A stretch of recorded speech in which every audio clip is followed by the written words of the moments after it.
보시면 네, 그럼 이제 정말 중요한 시간이죠. 원래 송기영 교수님은 오늘 벅시를 보기로 하셨습니다. 근데 오전 10시 반 정도 전후로 갑자기 전화를 하셔서 벅시는 안 된다. 우리에게 내일은 없다. 로 바뀌셨습니다. 아, 도대체 왜 이렇게까지 오늘 이 영화를 우리에게 추천했을까? 송기영의 오프닝 크레딧입니다. 네, 이제 그 지난번에 우리가 워렌 비티가 제작하고 감독하고 주연한 레즈를 보셨는데 다들 뭐 정말 큰 정말 감동을 받으셨을 거예요. 그래서 이제 그러면 이렇게 됐으니까 기왕 나온 김에 워렌 비티가 할리우드 최고의 럭키 배우로서 돈 되는 영화 만들어도 되는데 레즈라는 정말 상당히 모험을 한 거죠. 미국에서 그 마지막 빨갱이 이야기를 다룬 거니까. 근데 이제 그래서 이제 워렌 비티가 참 대단한 면이 있구나. 그래서 워렌 비티가 그 주연하거나 이런 영화를 하나 더 보자 해서 제가 그때 그냥 벅시를 보자 그랬는데 제가 좀 가만히 생각을 해보니까 영화서적으로 벅시도 뭐 나름대로 괜찮은 영화였지만 영화서적으로는 보니 앤 클라이드, 그러니까 영어 제목은 보니 앤 클라이드인지 우리가 이제 우리나라에서 그거를 우리에게 내일은 없다 이렇게 번역했는데 일본에서 그렇게 번역했나? 아마 내가 보기 그런 것 같아. 일본 사람들이 우리에게 내일은 없다고 번역을 한 것 같아요. 근데 이 영화가 영화서적으로는 훨씬 더 중요한 영화입니다. 왜냐면 이제 이 영화가 1967년에 만들어졌는데 소위 뉴 할리우드 영화. 그러니까 그 전까지는 미국 영화의 주류가 뭐였냐면 해피엔딩이에요. 해피엔딩 권선징악. 네? 해피엔딩 권선징악이 미국 영화의 아주 핵심적인 코드였습니다. 근데 1960년대가 어떤 시대였냐면 베트남전이 일어나고 1960년대 초반에 그 50년대 말 60년대 초반에는 그러니까 제2차 세계대전이 끝난 다음에 베이비 붐 세대가 나왔는데 그들이 사춘기에 접어든 게 1950년대 말입니다. 네? 그리고 1960년대 초인데 그들이 사춘기에 접었는데 굉장히 물질적으로 풍부했는데 얘들이 젊은 애들이 기성 사회에 대해서 불만을 많이 가졌어요. 그래서 이제 그 유명한 제목이 이유 없는 반항이죠. 제임스 데인 나오고 나탈리 나오는 건데 이제 그들이 그런 그런 사회의 그러니까 기존 체제에 저항하는 젊은이들을 다룬 영화가 1950년대 말 60년대 초에 나오기 시작하는데 주로 프랑스에서 나왔습니다. 미국에서도 있으면 저 프랑스에 나와서 그게 소위 누벨 바그, 그러니까 새로운 물결, 영어로는 뉴 웨이브죠. 그런 감독들이 영화를 만들었는데 내용만이 그런 게 아니라 그러니까 기성세들이 보면 이해를 못하는 게죠. 우리들은 굉장히 자랐을 때 못 먹고 못 살았는데 저 녀석들은 잘 먹고 잘 살고 다 차도 갖고 이러는데 왜 사회에 대해서 이렇게 반항을 하고 난리를 치냐 이렇게 저거했는데 그 주제만이 아니라 영화를 만드는 기법도 굉장히 바뀌어졌어요. 그래서 이제 그걸 누벨바그 하는데 그런 식의 그 누벨바그나 그런 그 사회 영화 주제의 변경을 제일 처음으로 미국에서 반영한 게 뉴 할리우드 영화입니다.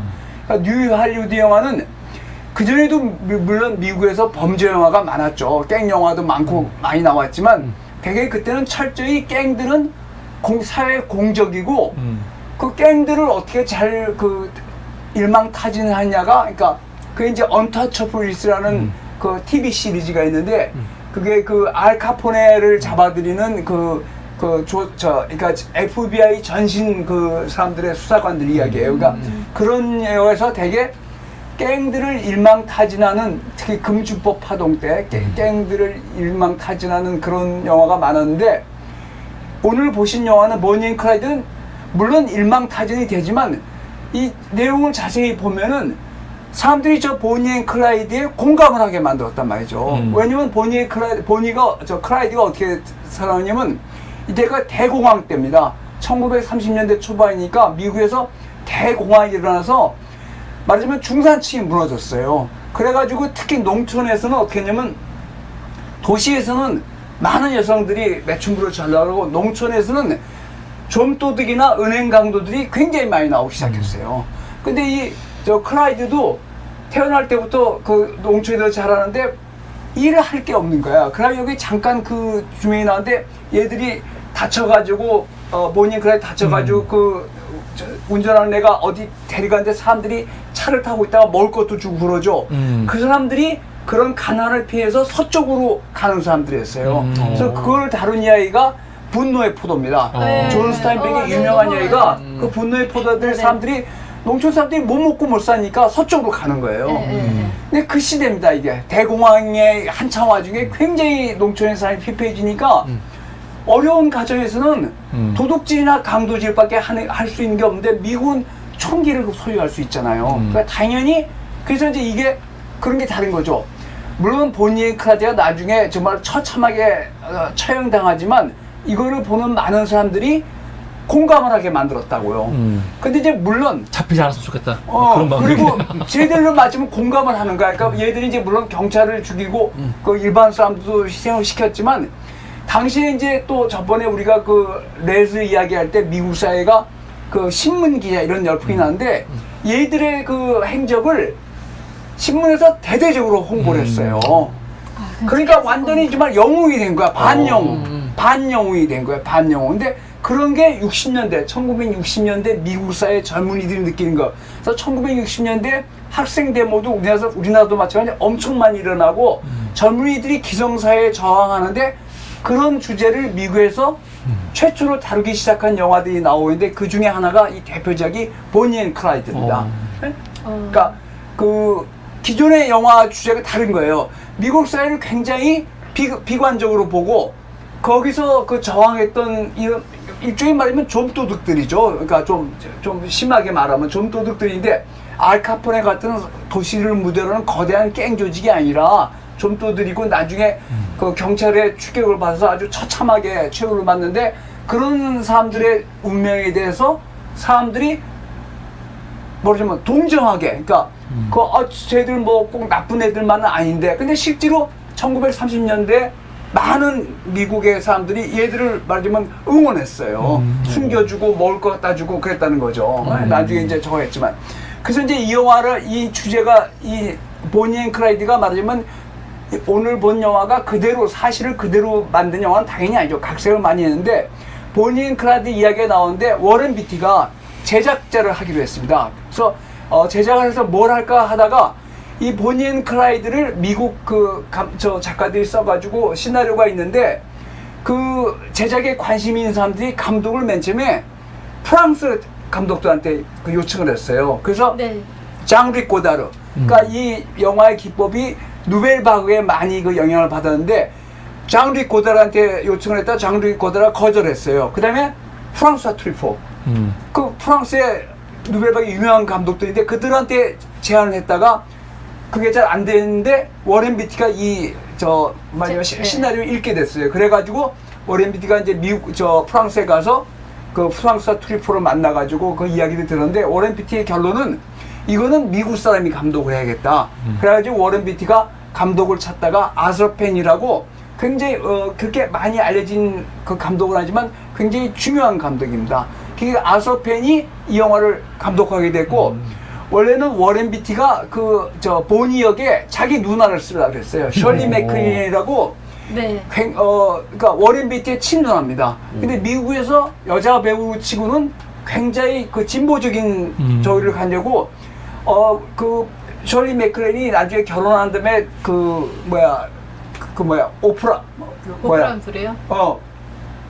그 여자 이름이 오프라 윈프리 쇼에 나와서 네네. 자기는 결혼했지만 남자랑 자기 남편하고 그 혼외 정사를 더 문제 삼지 않기로 했다. 그렇게 했어요. 그 굉장히 유명한 셜리 맥클린은 굉장히 반체제적이고 꼭 좌파 그런 게 아니라 굉장히 그러니까 진보적인 여성의 상징이에요. 그 셜리 맥클린도 키가 큽니다. 170 정도 되는 굉장히 큰데 셜리 맥클린을 쓰려다가 안 되니까 워렌 비티가 그 제작만 하다가 클라이드 역을 맡게 되는데 워렌 비티가 원래 잘생겼지만 고등학교 때 미식축구에 그렇게 잘했다는 거에서 많은 대학에서 스카우트가 돌아왔는데 연기를 하려고 지네 누나가 이미 할리우드 스타에서 연기를 하려고 저걸 해서 키가 188cm예요 워렌 비티가. 워렌 비티가요? 188cm야. 엄청 좋군요. 셜리 맥클린은 170인데 정말 엄청 키도 크고 예. 아주 미남이잖아. 네. 그래가지고 이제 이걸 만들었는데 이제 제작을 맡으면서 주연을 했어요. 근데 이 영화의 전체적인 것은 워너브라더스라는 유명한 그 메이저 회사가 맡았는데 워너브라더스 간부진이 전 망할 자식 이거 뭐 하냐고. 왜냐면 이렇게 폭력적인 영화, 그러니까 폭력을 말하자면 예찬은 하지만 이걸 정당화하는 영화는 말도 안 된다고 굉장히 투덜 거렸는데 그래가지고 맨 처음에 어떻게 했냐. 이 영화를 만든 다음에 워너브라더스 돈은 됐지만 이 영화를 만든 다음에 홍보를 안 했어요. 전국 개봉은 안 했어. 그래요? 저 잘못하다가 저 돈 깨질 것 같으니까. 잘못되면. 그래서 이제 이 영화를 개봉을 딱 하니까 사람들이 선풍적인 인기를 끌었어요. 그래가지고 얼마 지난 다음에는 이 영화가 워너 브라더스 영화사가 수익을 최대로 올린 영화 중에 하나가 됐어요. 그래가지고 아마 그 투자한 돈의 한 30배가 벌었을 거야. 근데 저 워렌 비트의 괜찮은 게 자기 몫이 40%인데 10%를 아서펜한테 감독한테 띄워줬어요. 근데 이 영화에 저희가 당시에 헐리우드 영화의 어떤 그 주류를 확 바꾼 영화가 하나가 됐습니다. 그 대표적인 영화 중에 하나가 우리가 저번에 처음 해본 졸업이라는 영화예요. 졸업이라는 영화도 그렇죠. 사실 미국 기성세대에 보기엔 말도 안 되는 영화거든.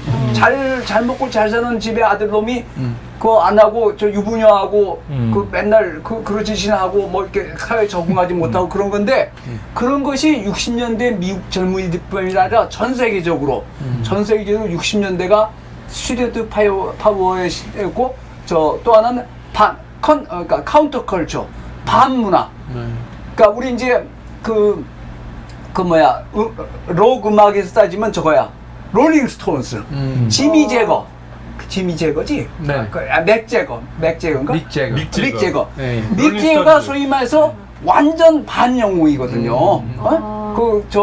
공연할 때 엉덩이 뒤로 깔고 엿먹어라 하고 노래 저거 벨 악당 짓을 하는데 그런 세대였어요. 그러니까 그 60년대가 맞으면 그 카운터 컬처, 기존 문화나 사회나 문화에 저항하는 그런 청년들의 어떤 그런 잠재력이 폭발하던 시기였는데 네. 바로 이 영화가 그런 그 영화에서 그런 영화의 서막을 알린 영화 중에 하나입니다. 그러니까 근데 영화를 자세히 보시면 이게 사실 지금 수준으로 보면 이 정도 폭력은 아무것도 아니죠. 얘들 저거는 뭐 그 정도는 아닌데 그 다루는 과정이 굉장히 폭력적이라고. 그잖아요. 그러니까 그냥 길에서 우연히 만난 두 젊은 남자애가 총질을 하고 다니니까 갑자기 별 이유도 네, 없이 네. 얘들은 갱도 아니고 근데 사실 미국에서 그때 1930년대 미국의 많은 하층 애들이 총은 있겠다. 돈 벌 곳은 없겠다. 그러니까 은행들을 많이 털었다고.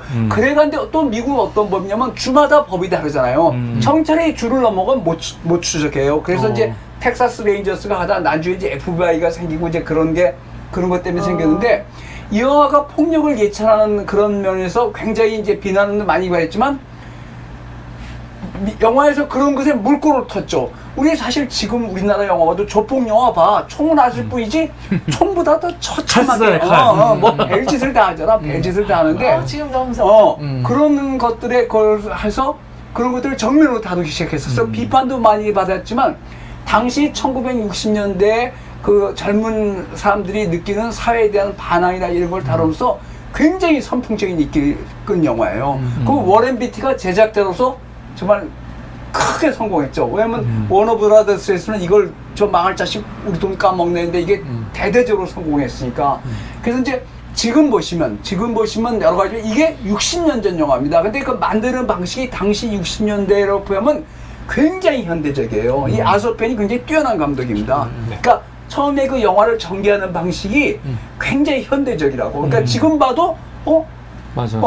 지금 뭐 우리나라 그 많은 그 조폭 영화나 폭력 영화 보면 너무 뻔하잖아. 근데 이거는 종잡을 수 없게 그걸 이야기를 끌어간다고요. 그러면서 그 사회에 대한 반항이나 이들에 대한 어떤 그 당시에 그 공감, 동정 그런 것을 잘 포장을 해서 엄청나게 성공한 영화고 영화사 관점에서는 벅시하고는 비교가 되지 않을 정도로 미국 영화계에서 이 영화를 미국의 한 100대 영화 중에 뭐 이게 한 20위 안에 들어가는 영화예요. 그래서 영화사에서 굉장히 중요한 영화고 이 영화 다음에 또 그잖아요. 뭐 내일을 향해 쏴라, 썬댄스 키드 그런 영화들이 이런 영화입니다. 그러니까 사실 얘들이 좀 도둑들이에요. 사실은 물론 이제 미국은 총이 있으니까 지금 뭐 우리 미국에서 벌어지는 일이 보면 흑인들이 총 들고 다니고 그 총 경찰들이 흑인들을 사살하고 그러잖아요. 그러니까 총이 있으니까 그렇지. 이제 벅시는 전혀 다릅니다. 벅시는 조직갱들의 이야기예요. 조직갱들. 그러니까 킬러들이 그러니까 킬러들이 그 조직갱들이 금지법 할 때 하는 건데 정말 좀도둑들 이야기인데 좀도둑들이 어떻게 은행 강도가 됐다가 비참한 사회를 맞이는 게 미국 사회 1930년대 그런 그 대공황 때 일어난 비극인데 그것이 60년대 청년들이 바라는 그런 어떤 사회의 어떤 이면이나 점에서 그때 1960년대 반전 데모, 월남전 반대하고 군대 징집 거부하고 유명한 무하마드 알리가 군대 징집을 거부해서 헤비급 저거로 박탈당했잖아요. 그리고 이제 네. 소위 프리섹스, 또 동성애 이런 것들이 본격적으로 그 문제를 제기되고 우리 저번에 본 헤어란 영화, 거기서 막 노골적으로 뭐 자위 뭐 이런 것들을 막 이야기해. 그런 게 이게 뉴 할리우드 영화의 대표작 중에 하나입니다. 그리고 지금 이제 자세히 보시면 아시겠지만 영화를 만드는 그 방식이 네. 굉장히 신선해요. 이게 60년 전 영화인데 당시에 다른 영화들하고 비교하면 그 아서펜이 굉장히 그 재주가 있는 감독이 그렇죠. 우리나라에서는 그래서 더 리틀 빅맨이라고 네. 더스틴 호프만 나오는 유명한 영화 있습니다. 이제 인디안들 다룬 영화인데 네, 재밌어요. 그 아서펜이 그러는데 그래서 이 영화도 우리가 이제 비교적 영화사를 보면서도 미국 사회 지난번에 그 1920년대 그 공산주의자인 존 리드의 삶인데 1930년대 미국 사람들이 굉장히 어려웠어요. 그러면서 시골에서 그러니까 좀도둑들, 은행 강도들이 설치고 도시에서는 대대적인 조직 범죄가 일어나기 시작했다고. 그래서 이제 그런 면에서 한번 같이 봤는데, 하여튼 이 영화가 우리나라에서 개봉할 때도 엄청난 인기를 끌었습니다. 그래서 꼭 한번 우리가 영화사를 정리하고 있으니까 꼭 한번 보셔야 될 영화를 생각하고, 그러면서 우리나라 이제 지금 우리나라도 그 조폭 영화가 엄청 많잖아요. 근데 너무 옛날 강식 답습하고 너무 그런 것 같아. 그러니까 그래서 이거는 하여튼 물론 이게 100% 실화는 아닙니다. 많은 부분을 과장했어요. 그렇지만 그건 제가 나중에 말씀드리고 그래서 영화사를 우리가 짚어보고 있으니까 그런 면에서는 꼭 봐야 될 영화라고 생각해서 제가 갑자기 저걸 바꿨습니다. 네, 지금까지